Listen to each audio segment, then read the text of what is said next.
এই ঘোড়াটি কার? এই ঘোড়া যারই হোক না কেন, এই ঘোড়া আমারও হতে পারে। এই ঘোড়া তো ইন্দ্রদেবের ঘোড়ার থেকেও বেশি সুন্দর। এক সময় ছিল যখন ইন্দ্রদেব আমাকে তার ঘোড়াতে ভ্রমণ করতে দেননি। ওই ঘোড়া ভেতরে আসার আগেই উনি আটকে দিয়েছিলেন। এবার দেখবে আমার কাছে ইন্দ্রদেবের থেকেও বেশি সুন্দর ঘোড়া থাকবে, যে ঘোড়া এখন আমার সামনে আছে। এই ঘোড়া এখন থেকে আমার। প্রথমে এই ঘোড়াকে ধরতে হবে, তারপর ওই মায়াবী বালককে আমি ধরব। চেষ্টা করে দেখো কেশি, এটা কোনো সাধারণ ঘোড়া নয়। ওকে যদি তুমি ধরতে পারো তাহলে বুঝবে তুমি কৃষ্ণকে ধরে ফেলেছো।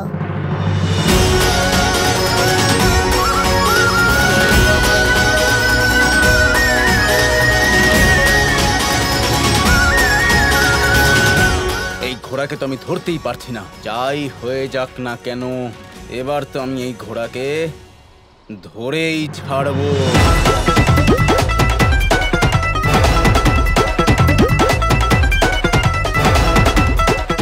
আজ তো দেখছি আপনি খুব হাসছেন। আপনার আরাধ্য আবার কি লীলা করলেন? গৌরী, তুমি নিজেই দেখো আরাধ্য কেশির কি অবস্থা করেছেন।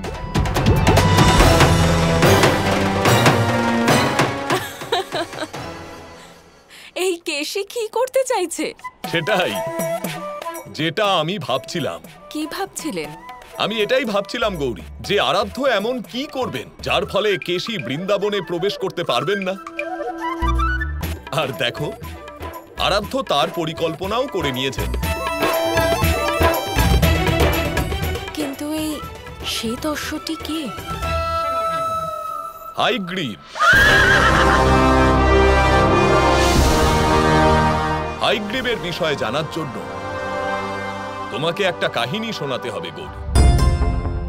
প্রাচীন কালের কথা, পৃথিবীতে এক অশ্বদৈত্য উপদ্রব করছিলেন। তার নাম ছিল হাইগ্রীব।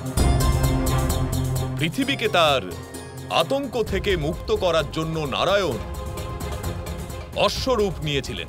নারায়ণের সেই অশ্ব অবতার হাইগ্রীব নামেও পরিচিত। আর হাইগ্রীব নামে নারায়ণের এই অশ্বরূপ সকলকে মন্ত্রমুগ্ধ করে দেওয়ার মতো। যে তাকে দেখবে সে মুগ্ধ না হয়ে পারবে না। অর্থাৎ এই শ্বেত অশ্ব? এই শ্বেত অশ্ব আর কেউ নন, আসলে উনি আমার আরাধ্যেরই অবতার।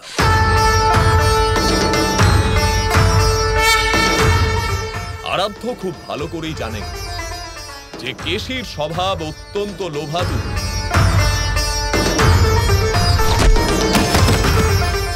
ও অভিশাপও পেয়েছে ওর এই স্বভাবের কারণেই। আর সেই জন্য আরাধ্য সবার প্রথমে ওর হৃদয়ে লোভ সৃষ্টি করলেন।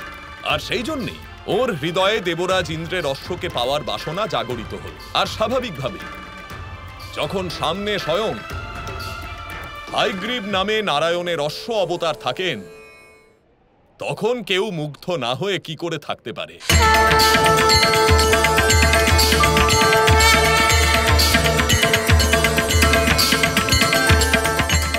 কেশি হাইগ্রীবের পেছনে যতই দৌড়ন, কখনোই তাকে ধরতে পারবেন না।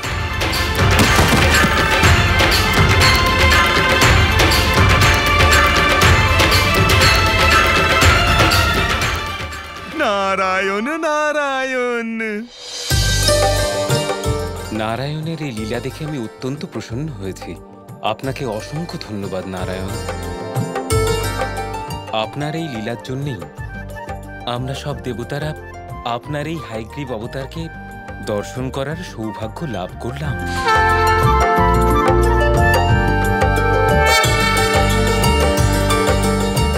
এই ঘোড়া তো দেখছি শুধু দৌড়ে যাচ্ছে, একে তো ধরতেই পারছি না, কি করব? আজকের দিন খুব ভালোভাবেই অতিবাহিত হলো, তাই না গোপাল? কেশি কেন? কেশির ছায়াও এই বৃন্দাবনে প্রবেশ করতে পারেনি। পৌঁছবে কি করে দাদা? আমি ওকে অন্য একটা কাজে ব্যস্ত করে রেখেছি যে।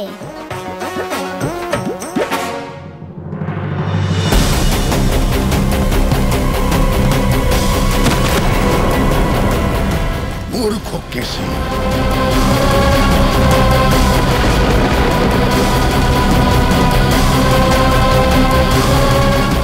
ওখানে কোনো অশ্ব নেই, মায়াবী কৃষ্ণ আছে। কৃষ্ণ ও তোমাকে নিজের মায়ার জালে ফাঁসিয়ে দিল আর তুমি ফেঁসে গেলে।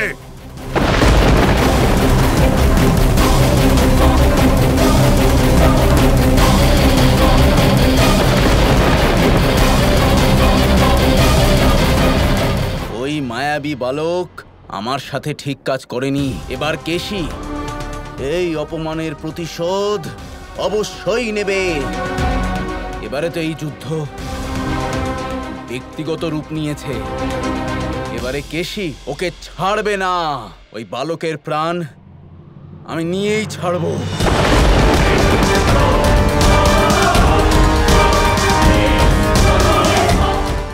এবার এটা তো সময় বলে দেবে কেশি, যে কে প্রাণ দেবে আর কে প্রাণ নেবে। আমি তোমার জন্য অপেক্ষা করছি, তাড়াতাড়ি এসো।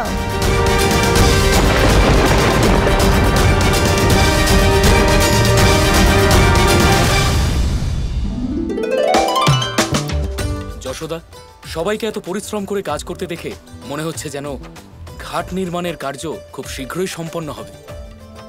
হ্যাঁ প্রধান মশাই, শুধু একবার ঘাট নির্মাণ কার্য সম্পন্ন হয়ে গেলে সমস্ত মহিলাদের যে কষ্ট করতে হতো সেই কষ্টের নিবারণ হবে। হ্যাঁ, এই ঘাট আমাদের সবার কাছে খুব প্রয়োজনীয়, মহিলাদের জল ভরার জন্য আর বাচ্চা এবং বড়দের স্নান করার জন্য। তুমি একদম ঠিক বলেছো। দেখো, একদিন আমার গোপালও এসে এখানে স্নান করবে। আমরাও স্নান করতে আসবো গোপালের সাথে। ঘাট তৈরি নিয়ে সবাই কত উৎসাহী। আমাদের এই যমুনার ঘাট আমাদের সাথে সাথে আমাদের আশেপাশের গ্রামবাসীদেরও কত আনন্দ দেবে। এটা সত্যিই অকল্পনীয়। হ্যাঁ দিদি, এই ঘাট আমাদের কঠোর পরিশ্রমের ফল, যাতে শুধু আমরাই নয় বরং আমাদের পরবর্তী প্রজন্ম এর ফলে লাভবান হবে।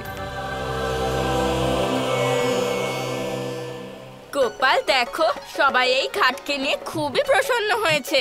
কিন্তু এই আনন্দ খুব বেশি সময় আমাদের সাথে থাকবে না দাদা। তার মানে কেশি বৃন্দাবনে খুব তাড়াতাড়ি পৌঁছে যাবে।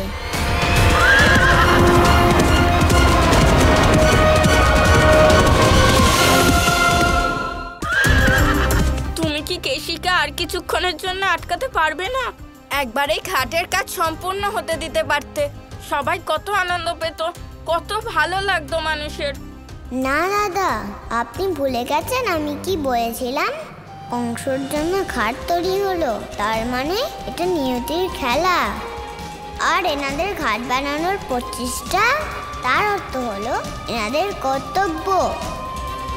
এই কাজ তো আমি শুধু মা, বাবা আর বৃন্দাবনবাসীদের হাত থেকে সম্পন্ন করিয়েছি, যাতে এতে সবার নাম যমুনা ঘাটের নির্মাণ কার্যে যুক্ত হয়। এবার ওনাদের কাজ এখানেই সম্পন্ন হয়েছে।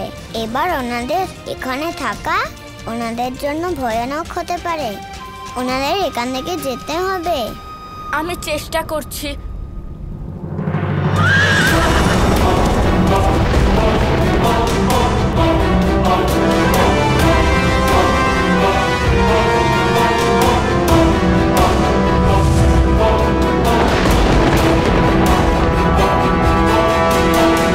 কংসের কথা অনুযায়ী মনে হচ্ছে যেন এই সেই বালক,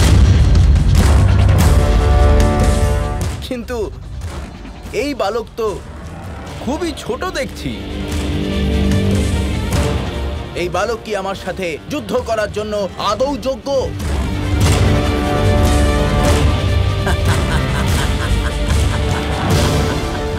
এবার সেই সময় এসে গেছে কেশি, এবার তোমার অহংকার ভাঙবে।